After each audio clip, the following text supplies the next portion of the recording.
Thank you for tuning in to Naijha Speaks. I am Naijha Wright Brown, co-owner of the Land of Kush Vegan Soap Bistro in Baltimore and executive director of the Black Vegetarian Society of Maryland.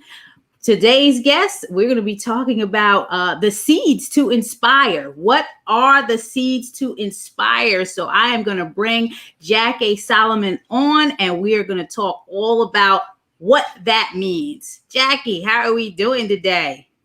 Good day, sister. I'm doing very, very well. Thank you. Awesome. Well, I want you to tell all the viewers about yourself. Thank you. Well, again, thank you for having me here. It's great to start my Sunday with you and all of your listeners. I want to start by talking about my own healing journey, my reason for being plant-based, and how that journey of healing actually led me to start co-found my organization. So I've had a lot of healing episodes in my life. Some have been physical. I've had diabetes. I've had hypertension. I've had a somatic disorder that basically had my brain mimicking seizures because of the stress and the anxiety that I needed to hold in my body. But at the same time, as head of my household, as having children that learn differently. One of my sons has autism. So there was a lot of changing and shifting in my home, and the stress just carried in my body. And so I started realizing in about 2015 how sick my family was. We were to the point that we were all obese. My children were pre-diabetic. One of my children was showing signs of high cholesterol. So the doctor wanted to put him on statins. And they were 14 years old. Oh, wow. Yeah, it was not good. My husband at the time, he was suffering greatly. He was having cognitive dysfunction.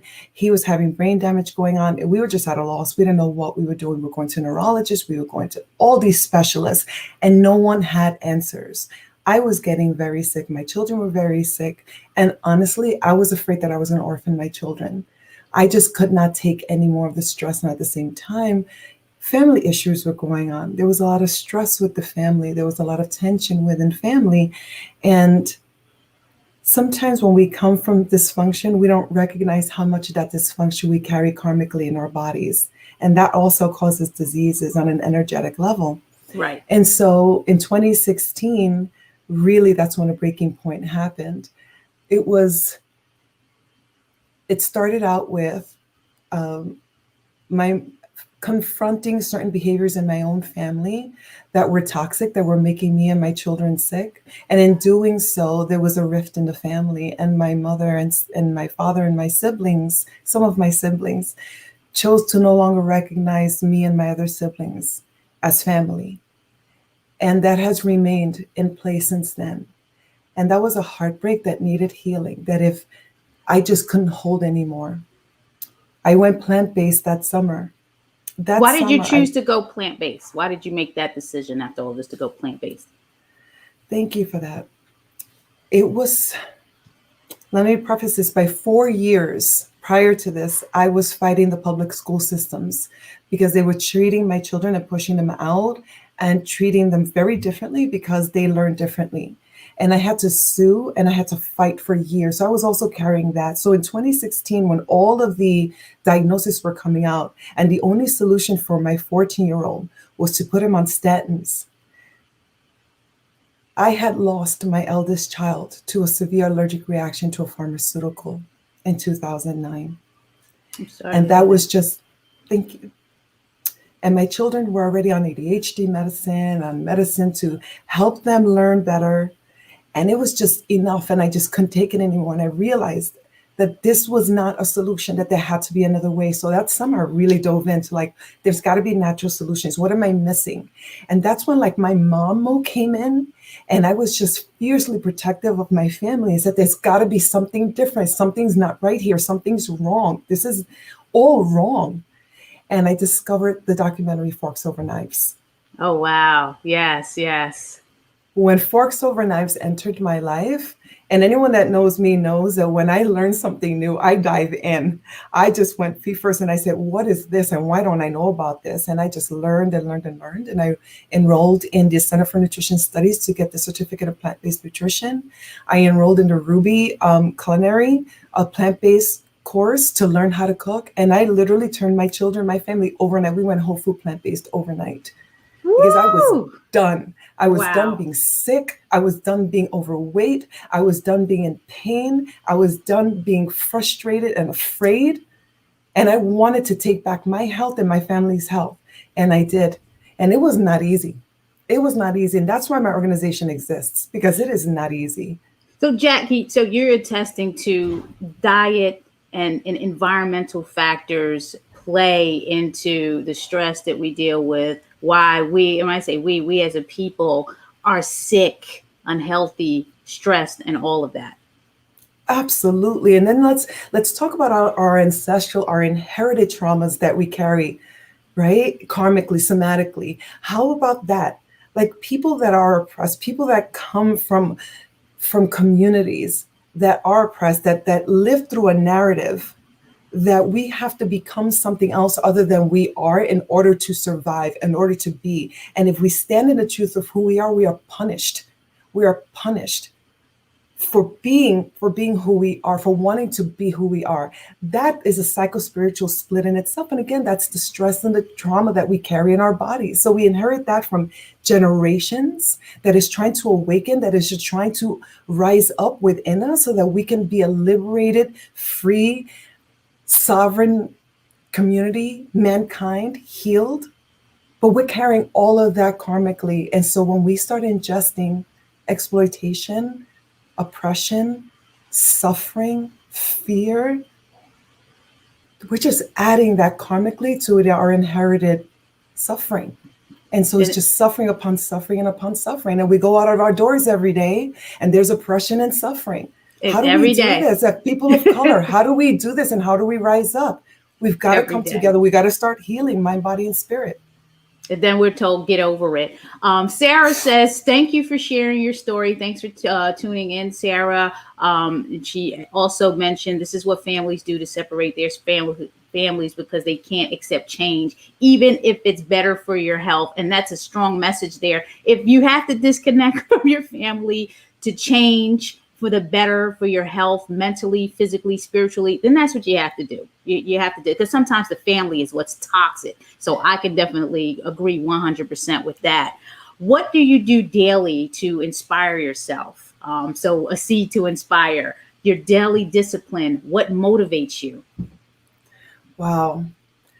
I have to say that I have to add that, my 20-year marriage also ended, between the time that I transitioned and now. So that was also another trauma that I had to go through. And I have to say that truly what got me through that, my discipline was my yoga, my meditation, my speaking my truth, my eating whole food plant-based. And then I even upped it and I started going raw. And when I went raw, it really did take my energy and my frequency to a different level. And I think that we all need to use whatever tools, whatever resources we have that are going to reflect truth and understanding, compassion, and healing and groundedness. And that's what got me through. The pains would come up. That story or narratives would come up. I would get distractions. I would say, it's okay. I would go into this self-deprecating, wanting to feel sorry for myself.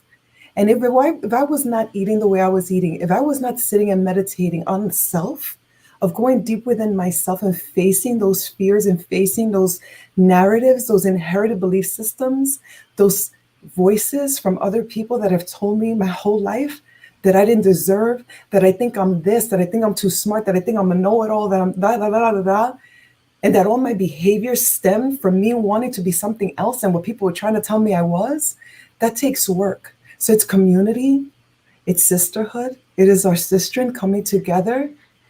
It is knowing that as a mother, I don't have the luxury of not being my best. As a mother, I don't have the luxury of not learning and evolving so that I can guide my children so that they can be their best and be who they were born to be. So I had to be who I was born to be so that I could reflect that to my children. That is what drives me every single day. And I dove into work because I truly believe that the divine loves me and that I am love. And it takes a lot of work and a lot of resilience to stay in love So if we don't stay in that frequency, we don't go out and we don't pour ourselves into service, then we're just bypassing, in my opinion. And I just poured myself into service, into love, into healing, into helping my sisters come together and rising up. I'm so glad that you said a few things. The groundedness. As soon as you said yoga and meditation, a lot of folks out there are neglecting themselves for doing that. Just even if it's 5 minutes, just breathe and relax, ground yourself, get your mind together, and then being a positive role model for your children. I was filling out a form yesterday because the Baltimore Business Journal has nominated me for Enterprising Woman of Excellence. So one of the things they asked, thank you. One of the things they asked was, what inspires me or what keeps me going and what helps. And, definitely it's going to be your children if you have children, because you want to be a positive role model. You want your children to have someone positive to look up to. So when you're waking up every day, it's like, how am I going to make myself look great in front of my children? So I'm so glad that you said that. We have comments rolling in. Renee loves you, Jackie. So awesome. Thank you for tuning in, Renee. We appreciate it. So we're going to talk about the Seeds to Inspire Foundation. So let's bring the site up. I have it here. Talk about how did it actually come about and what challenges you're facing with the organization? Oh, thank you. First of all, I really want to thank my team, especially my operations team. They redid the website, and I'm so grateful because it really truly does reflect the iteration of what we are now. So pre-COVID, we were really small and we were just localized here in Phoenix, and we were just a response. We were just I would say we were more reacting to like what we saw suffering, and how do we as vegans, so to me it's veganism, there's whole food, plant-based, and to me veganism is a moral ethic. It's more than a lifestyle. To me is a way we see the world. And so as vegans, it was like, what do we do? How do we help? So we would do local activities where we would collect from the community. Like always, we would have parties and collect donations and make backpacks for children that attend underfunded schools. And we would do food and clothing drives for our unsheltered, our own home communities. And that was going really well. And then COVID hit. Right. And everything hit. And you know what? All of the different oppressions came smashing together in 2020. And I really felt that within me, that there was a healing that was happening within me, that I realized that there was 50% of me was indigenous. I did my DNA, I'm 25% off the western coast of Africa. I am 25% from the island of Borican in Puerto Rico. I am 25%. Oh, Boricua, that's me. Boricua right here. I am 25% Hispanic because my origins are from Spain, and I have 25% that I'm not Latina because I'm from Italy also. And I started struggling with what that meant, with the reflection of what was going on around me. How can I heal that within me? How do I make this make sense so I can make the world make sense, especially to my children? Because I have boys. I have boys. And one of my boys codes like me, and the other one codes more like you. And how do I have these conversations with my children to help them understand that they're going to experience very different things in life? But how do we stay together? How do we understand? How do we go out there and own our power, but understand how to navigate these systemic, these oppressive systems? Do you see differences in the way your children are treated because of the codes, the colors of their skin? Absolutely. Oh, absolutely. Just myself. I'm still healing from how I was treated differently because my sister codes more like you. And I remember, I was just talking with my partner last night about remembering how when my sister and I would be together, how people would comment on how beautiful I was when they would mistake us for twins all the time.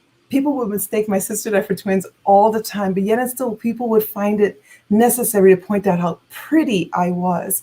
And then they would make comments, even more unconscious comments like, my gosh, because my sister has very long hair. And they would say, man, but if you just had her hair.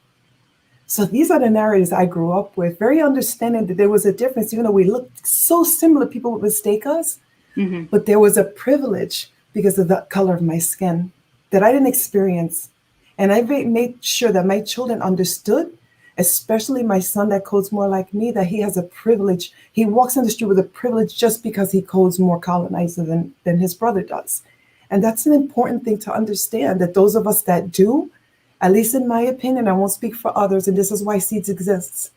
Because those of us that have any form of privilege, and we all of us have some form of privilege in some form or another, if we can't recognize that and utilize that to help one another and raise each other up from the effects and the behaviors of this man-made created system of hierarchy, that some of us fall under that privilege and under this, then we are doomed. We're doomed as a species. We need to come together and understand that we are one. And that's what Cease to Inspire is about. It's to every day understand that we need to heal this mindset, that we need to go and heal communities. We need to go in and help those that are at risk, that are most at risk. And why are they at risk? Help them understand the systems that are in place and how can we bring resources and support to level the playing field. Because it's about meeting people where they are and understanding that there's barriers to their health, mind, body, and spirit. And how do we as an organization meet you, understand that, and say we have resources and we have support? How can we help you be your best the way you want on your terms? And then we collaborate with other organizations that also have resources. And we channel that through Seeds to say, how do we help? Can you help? Can you help? Do you have something to donate? Do you have a program? Can I help you help these people? And this is what we do. You're tuning into Naijha Speaks. You're listening to Jacque Salomon of Seeds to Inspire. The site is seedstoinspire.org. Beautiful site, great mission. I want to know, how does your organization differ from other organizations that may feel they're providing the same services? What is the uniqueness of Seeds to Inspire? Let's drop those seeds right now. I think what makes us unique is that our approach is really more about we go into communities, especially like families and individuals, and we do like asset analysis, right? We do what are the strengths? Because we really believe that whatever all of us want to be our best. We are nature. All of us want to not just survive, we want to thrive. And understanding that, we go into areas and we go into communities that are like, you're not thriving. And so we meet you where you are. We try to understand what are the resources and the assets that already exist.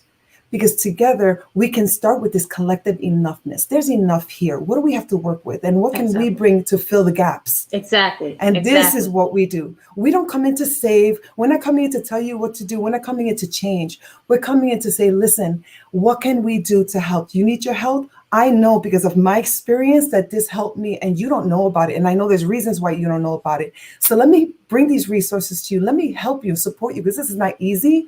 And let me show you some things to help you understand why the systems are the way they are, so we can all rise up and maybe come together as community and heal and become sovereign in the community. Keep that energy flowing in the community. Keep that reciprocity in the community and that economy in the community, because our goal is to not exist in 10 years. My goal is to be retired in 10 years because communities have food sovereignty, because children are playing, because people are healing, because families can speak their truth, because we take real ownership of the animals, of the planet, of each other. Because what we're doing as an organization is we're aiming to rise a collective consciousness. And we're starting in our communities that don't have access to these resources, don't know about them, or have misconceptions about them. We're going to bring truth, and we're going to bring it so that you can rise to where you want to be, collectively raising our own consciousness as one family. You're speaking my language. You're speaking collaboration. You're speaking meeting people where they are, which is what the Black Veg Society of Maryland is all about. Meeting you where you are non-judgmentally and getting you the information that you need so you can continue or start or excel in your plant-based and vegan journey. So I love it. I love it. What are your thoughts? Okay, let's say this. How do you build the community around your organization? So you're building it, but how do you actually do it? Can you share some best practices for those that may want to start something in their own communities like this? I really have to say that my experience has been when I truly started studying about veganism, and I truly started understanding about the collective oppressions that were just going on, how there's really, truly is really one source, and to get to the root of it, and that truly is human supremacy. It truly is our disconnection from nature and from spirit. It Human truly is our, supremacy. I love it. So it really deport is. white supremacy and let's get human Oh, supremacy. I love it. the thing is that the most dominant form and iteration of human supremacy on the planet today, that narrative is white supremacy. So if we're not talking about white supremacy, we're not talking about animal liberation, we're not talking about restoration of the earth and helping her heal from the damage that we've caused, we're not talking about healing. And we're talking about healing. So what I started doing is understanding that I'm an embodiment of that vegan ethic. That if I understand that all oppressions are wrong, then I need to stand up and be connected to all oppressions. So I stand up and I show up and I go every organization that needs a voice, I go and I support. And so that's what I started doing. I just started going and saying, you know what? I got your back because you're right. I got your back because you're right. And I got your back because you're right. And so I started forming relationships in all of these organizations and just gently bringing my ethic and my understanding and why I make the choices that I do and sharing it. I started taking classes and courses and learning. I started learning about collective trauma healing. Again, between narcissistic abuse recovery and collective trauma healing, if we're not doing this work, if we're not understanding how white supremacy and systemic oppression is completely the fabric which withholds us all, then we cannot get to the core and the root of this, and we cannot heal, and we cannot, you know what, save ourselves, because nobody is saving the planet, nobody is saving anyone. At least Seeds is collaborating with a global movement to help humanity wake up and raise our own consciousness so we don't kill ourselves. Jacque Salomon is preaching today, and I love it. This is the sermon: human supremacy, and let's get rid of the exploitation of animals, people, the environment, all of that, because we need to save ourselves and save the planet for our children in the future. What are your thoughts about the social, environmental, and food justice movements that are going on in the world today and their relation to the impact of COVID-19? Oh my goodness. This is what makes me so excited, because it was realizing that this is the work we had to do. This is how Seeds started expanding, because we realized that we truly have to be global. We truly have to have that global perspective. We are one humanity. And if we're not talking about not just veganism, because yes, veganism is an ethic, but when we're talking about disease, we're talking about health. We are truly talking about stopping the healing process, our natural healing homeostasis, generating process of our bodies by ingesting toxins in the food we eat and the things that we use on our skin and the air that we breathe. And so if we're not talking about how to truly change the chemistry in our body so that our immune system is at its best, then how do we really expect to ever face down COVID right now, but future pandemics? If we're not addressing, which is very clear, that the diseases continue to come from our relationship or our twisted, perverted, sick relationship with animals, then how do we hope to truly survive this? Because you know what? Technology is there to serve us, not the other way. It's not going to save us. We need to save ourselves. We need to do what's right. We need to learn, and we need to make choices again, not just for us, but for the whole. And to me, Yes. whole food plant-based nutrition is the core root solution, one of the solutions to our own personal health journeys. We have to start there. We have to start mind, body, and spirit purging, cleansing, and inviting in the purest foods, the purest thoughts, and the purest actions that we can have so we can transmute whatever we have and be of service and combat this. We have more to come, and we have to start rising up and living in truth and doing what is right by us, by our communities, especially our most at-risk communities. Because if we're not changing our behaviors, then we're literally looking at our communities and we're saying we don't care. Exactly. Seeds to Inspire. The work is centered on healing and consists of doing and being, and I love it. So again, seedstoinspire.org, and you can follow them at Seeds to Inspire on social media. I want to just take the time to thank some of the sponsors. Welfare World, Veg Fund, Women Funders and Animal Rights, Eat the Change, NutritionFacts.org, Mercy for Animals and the People's Fund, Jane Unchained News, collectively, individual supporters such as yourselves that are tuning in. Thank you, thank you, thank you. We appreciate your support. Some events happening. The National Animal Rights Day will be filming live here on Naijha Speaks on Jane Unchained News, 2 p.m. Pacific Standard Time and 5 p.m. Eastern Standard Time. So please tune into that National Animal Rights Day live here on Naijha Speaks and also on Jane Unchained News. If you like what you see, please subscribe, like, comment on NaijhaSpeaks.com. I would appreciate it. NaijhaSpeaks.com. And Keep It Fresh Day, Monday, June 14th.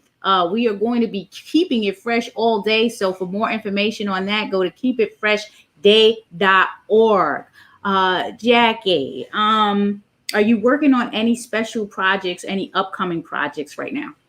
Yes. Right now, we have had the honor of collaborating with a Physicians Committee for Responsible Medicine. All right. And we will be co-facilitating the Native Food for Life program. Nice. It is an amazing program that is created by Native Americans for Native Americans and is rich in culture and history. And we have truly are honored to be a part of this and help facilitate this and help spread the word. And we're also collaborating with Plant Pure Communities, and we are right now creating our first jumpstart to help our at-risk communities. So we're going to be fundraising for that soon because our communities need it, they deserve it, and they shouldn't have to buy their health. I bought my health. I could afford my health. They shouldn't have to. So we're hoping that communities will support us so we can bring these resources in and help our at-risk communities the most. Yes, and Tina says, amazing. Congrats. Thanks for tuning in, Tina. We appreciate it. It's amazing. You're right. We need to help each other. Yes, we need to help each other. There's a lot out there, and this scarcity mindset that people hold, we need to get rid of it. We need to band together, work together as much as we can, and stop, operating in these silos. It's better in numbers. We're powerful in numbers, and we have a lot of work to do. So please connect with organizations like Seeds to Inspire, Black Vegetarian Society of Maryland. Organizations collaborate. Jackie, how best can we connect with you, and can you leave us with a strong message? So please reach out on social media. We're on Instagram at Seeds to Inspire. We also have our YouTube channel, Seeds to Inspire. We're on Facebook, LinkedIn. You can reach out to me on LinkedIn or Facebook, or you can email us at contact@seedstoinspire.org. And the message is there's too much work. And I really, really want to inspire our communities that are all being of service, that are all responding, not reacting, but responding to what's going on around us, to come together. It's going to take all of us. All of us are important, and all of us have some gift and skill and talent to contribute to healing. And if we all come together as one family, but focus on who needs the healing the most and how can we be our best and do our best, then we can do this. We're one family and we're nature. We got to come together and reconnect. Jackie, I appreciate you taking the time to come on to Naijha Speaks. You have dropped a lot of seeds. So the question, what are the seeds to inspire? I know I caught grounding by yoga and meditation, eating right through a plant-based vegan diet, no exploitation. We shouldn't be exploiting animals, harming the environment, none of that. Definitely checking out your website, seedstoinspire.org, and finding more about you and how people can support you and how you can support them. And also tuning in to NaijhaSpeaks.com. This is the place to be if you want to find out about fabulous people like Jacque and organizations that are supporting the community and looking to work together to rise and lift people up. That's what we should be doing. Rise people up. Okay, band together. I appreciate you all tuning in, sending blessings, and enjoy the rest of your day. Have a good one. Thank you.